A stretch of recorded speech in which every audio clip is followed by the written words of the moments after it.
Let me show you, as Brother Minister pointed out, I was well known around here and all across the country, really, but from here, for debating and knocking down reporters and interviewers and all that sort of stuff. I'd go on television and wear them out. Now, after I just about cleaned up the West Coast, even cost a couple of the reporters their jobs, actually. Got fired because they looked so foolish when we got through with them. That's absolute truth. Go ahead. We knew that it was getting serious when I got a call from NBC asking me would I give an interview to Edwin Newman. I don't know how many of you all are familiar with him, but he was out of New York, one of the two men that I know of who knew the English language better than anybody that I've ever heard of. Nobody to play with. Now they got all of these TV stations all up and down the West Coast and all the way across the country in between. But they wanted to bring Edwin Newman out here to interview me. I might be crazy, but I ain't no fool.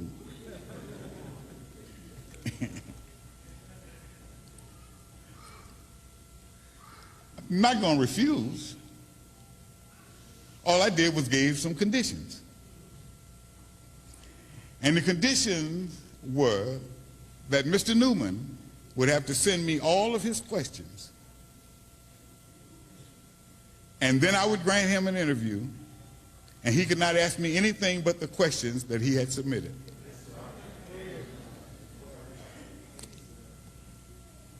NBC sent me the questions, like I still got them.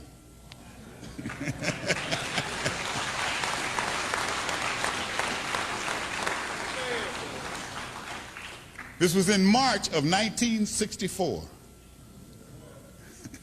I got them right here. And when Mr. Newman came to Shabazz Restaurant on 51st and Main, we sat down at the table with the color crew he had brought all the way, because they hadn't really got color on the West Coast too much yet. He brought all the way from New York with him. We sat down, and as he asked me each question exactly as he sent it to me, I answered each question exactly as the Honorable Elijah Muhammad had sent me to answer.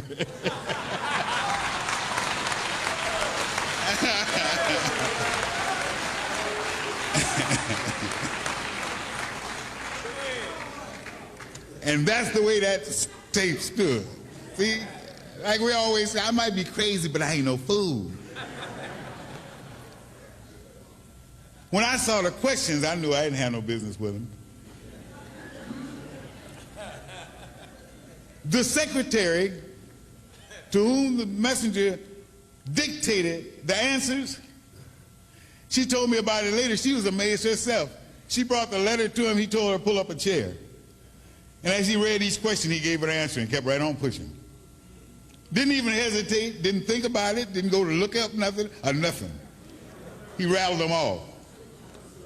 When I got through repeating them to Ed Newman, to this day, not 1/30 seconds have been ever shown of that interview. They spent all that money.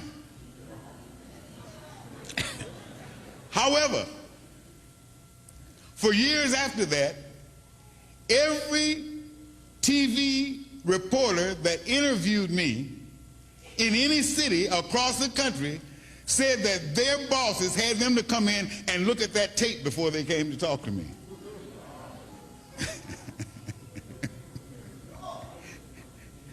But see, the thing is, I didn't have the kind of crazy ego that made me think I could handle this boy. Otherwise, they'd have probably had something to beat us over the head with from now on. That's right. Know your limitations. That's right.